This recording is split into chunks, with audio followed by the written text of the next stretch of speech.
Hello and welcome back. This is video number 5.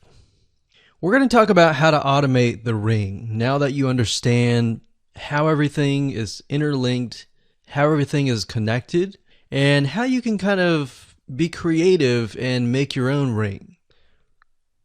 So after viewing the previous video, you can imagine how tedious and overwhelming it is to have to maintain the ring, much less get it set up yourself. But lucky for you, there is a way to automate it once you have set things up. It's getting things set up is the tedious process. Now, there's a software platform called IFTTT, and there's another one called Zapier.com that allows you to automate the process of moving content all around your social properties. So you could take a YouTube video and have it pushed to your WordPress site. And by pushed, I mean have it embedded on your WordPress site and then have it shared on your Facebook fan page, your Twitter page, your Instagram, and all of that. So you have essentially what we call triggers that whenever the trigger happens, then something else happens. So what IFTTT stands for is if, then, this, that. So if this happens, then what kind of deal.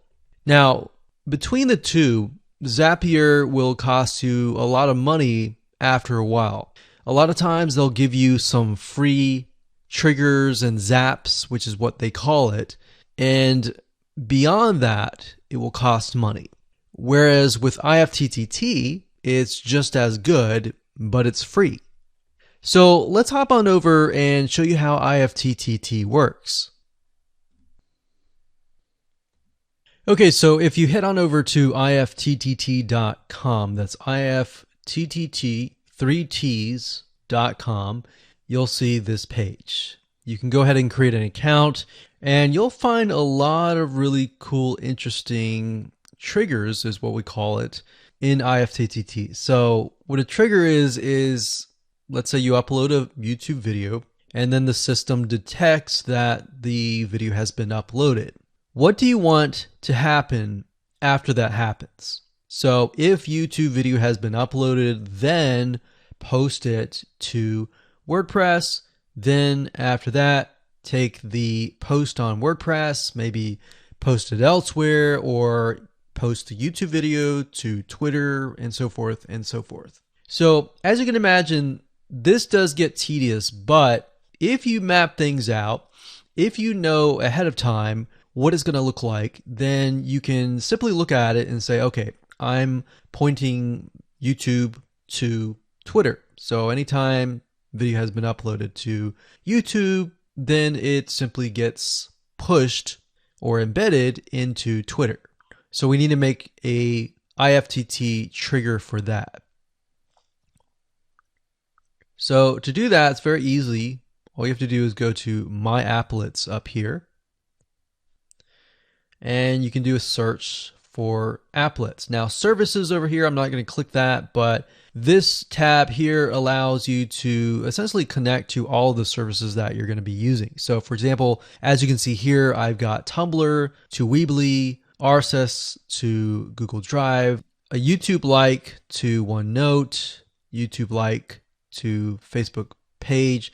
And the reason why you might want to have YouTube likes is, let's say for example that you already have maybe 50 videos on your YouTube channel, but you want to find a way to get those videos embedded. So what we figured out is that YouTube likes is the way to go. So obviously you can't re-upload a video that hasn't already been uploaded and is already getting thousands of views.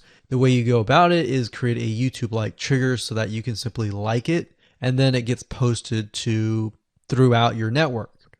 Now, as you can see here, you can easily get lost in the mix of everything. So that's why I said visually map everything out first, and then from that point, then you can simply go in and set things up. So like Blogger to Weebly, YouTube to Facebook, YouTube to Blogger, YouTube to Instapaper, YouTube to DIIGO, YouTube to Google Plus page via Buffer, and all that. and we got YouTube to Tumblr, YouTube to Twitter. So it can go on and on and on if you really want it to, or you can simply pick and choose what you want and what you don't want and go from there. Now, in order to turn them on, you can simply click here to turn them on. But for the sake of just showing you, this is what it looks like.